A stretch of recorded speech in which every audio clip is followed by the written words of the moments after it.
A ver, ¿qué tienen en común la lógica pura, una rebelión juvenil y un triángulo amoroso familiar? Bueno, todo esto se junta en una de las obras más importantes de la literatura española. Hoy vamos a desglosar el neoclasicismo a través de El sí de las niñas. Ok, esta va a ser nuestra hoja de ruta. Primero, vamos a entender bien qué fue el neoclasicismo. Luego, conoceremos a su autor estrella, Leandro Fernández de Moratín. Después, nos vamos a meter de lleno en su obra El sí de las niñas, analizando el argumento y los temas. Y al final, cerramos con los puntos clave, esos que no se pueden olvidar.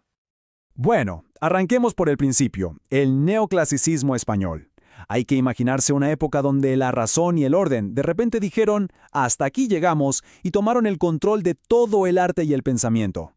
Para entender el neoclasicismo en España hay que echar un ojo a Francia, sí o sí. Todo cambia en 1701 con la llegada de un rey de origen francés, Felipe V. A partir de ahí, durante todo el siglo XVIII, la influencia francesa fue tan grande que sus reglas y su culto a la razón se esparcieron por toda Europa. Y justo en medio de esa revolución de ideas, en 1760 nace nuestro autor, Moratín. El neoclasicismo puede sonar medio complicado, pero en realidad todo, absolutamente todo, gira en torno a una idea central, la razón. De ese núcleo salen 4 reglas de oro: la unidad, que es seguir las normas al pie de la letra; un fin didáctico, porque la literatura tenía que enseñar algo; la verosimilitud, o sea que todo tenía que ser creíble, nada de fantasías; y la universalidad, que es la idea de que la lógica es la misma para todos en todas partes. Y para que estas 4 reglas no se nos olviden, hay un truco buenísimo, la mnemotecnia URDV. U de unidad, R de racionalidad, D de didáctico y V de verosimilitud. Con estas 4 letras ya tenemos la esencia del neoclasicismo en la palma de la mano. Esta frase resume toda la filosofía del movimiento. Nada de lo bello deja de ser razonable. Para un neoclásico, si algo era hermoso, tenía que ser lógico. No había de otra. La belleza y la lógica eran inseparables. Se acabó toda esa emoción desbordada del barroco, aquí lo que manda es el orden y la cabeza fría.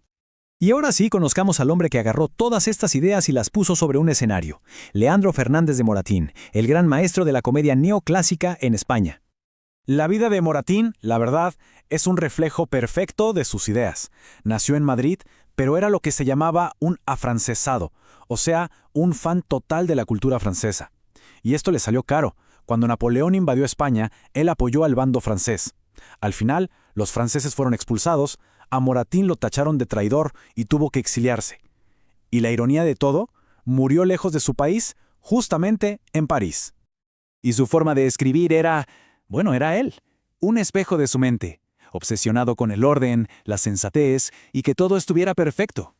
En el teatro, esto significaba seguir a rajatabla la famosa ley de las 3 unidades, una sola historia, en un solo lugar y que todo pasara en menos de 24 horas. Su gran ídolo, por supuesto, no podía ser otro que el maestro francés de la comedia, Molière. Muy bien, ya tenemos el contexto, ya conocemos al autor. Ahora sí, vamos a meternos de lleno en su obra maestra, El sí de las niñas. Vamos a ver de qué va la historia para entender por qué es tan importante. Imagínense la escena. Estamos encerrados en un solo lugar, una posada en Alcalá de Henares, y el ambiente se siente pesado, tenso, opresivo. ¿La razón? Un matrimonio forzado que está a punto de ocurrir, todo planeado por una madre autoritaria. La trama es un mecanismo de relojería súper preciso. Acto 1. Conocemos a Paquita, una chica de 16 años, a la que su madre obliga a casarse con don Diego, un hombre de 59, aunque ella está enamorada de otro. Acto 2. De repente aparece su amor secreto, que resulta ser don Carlos, el mismísimo sobrino de don Diego. ¡Qué enredo! Y el tercer acto, el desenlace, don Diego encuentra una carta, descubre toda la verdad y en un giro de pura lógica neoclásica renuncia a la boda para que los jóvenes puedan ser felices. La razón le gana a la tiranía. Pero, ojo, la historia es solo la punta del iceberg. Lo más interesante es el mensaje que Moratín esconde en sus personajes y en los temas que toca. Vamos a analizarlo. El corazón del conflicto está en estas 2 figuras, que son como el agua y el aceite. Por un lado, don Diego, 59 años, un burgués sensato y racional. Por el otro, su sobrino, don Carlos, joven, militar y pura pasión.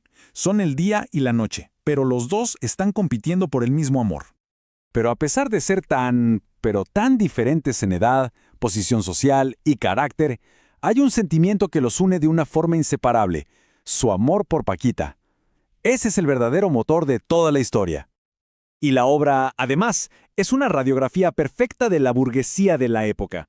Por un lado tenemos a la burguesía con dinero, representada por don Diego y don Carlos. Por otro, a la burguesía que vino a menos, la de doña Irene y Paquita, que ven este matrimonio como una salida económica. Y ahí en medio, los criados, que son los testigos silenciosos de todo este drama. Entonces, ¿cuál era el objetivo de Moratín? ¿Qué quería enseñar? Bueno, él estaba haciendo una crítica muy clara a varias cosas. Primero, a los matrimonios arreglados por los padres. Segundo, a la pésima educación que recibían las mujeres, a las que criaban para ser sumisas y obedientes, no para que pensaran por sí mismas. En el fondo, denuncia cómo la mujer era tratada como una simple mercancía. Pero al final, el tema que gana es el triunfo de la razón sobre la tiranía. Y ahora sí, llegamos a la parte clave. Si se tuvieran que quedar con solo 3 ideas de todo esto, que sean estas. Son los hacks, lo que de verdad importa recordar. El primero, la razón es la jefa. Acuérdense de esto. En el neoclasicismo todo se rinde ante la lógica y las reglas, y la obra de Moratín es el ejemplo perfecto de ese orden con una misión educativa. Segundo, crítica social con final feliz. La obra denuncia una costumbre social terrible, pero Moratín nos da una salida optimista. La razón del personaje mayor hace que triunfe el amor verdadero. Y tercero, tío contra sobrino. El motor de la historia es esta rivalidad, pero lo crucial es que, al final, el tío demuestra que es moralmente superior porque cede, no porque impone su voluntad. Eso, señoras y señores, es decencia neoclásica pura y dura. Y para cerrar, les dejo una pregunta que, la verdad, sigue flotando en el aire. Moratín denunciaba que una educación demasiado severa y autoritaria impedía la sinceridad entre padres e hijos. 200 años después, ¿ya superamos esa barrera? ¿O la comunicación honesta sigue siendo el gran reto entre generaciones? Una idea para seguir pensando. Mentora Academias, tu futuro empieza aquí.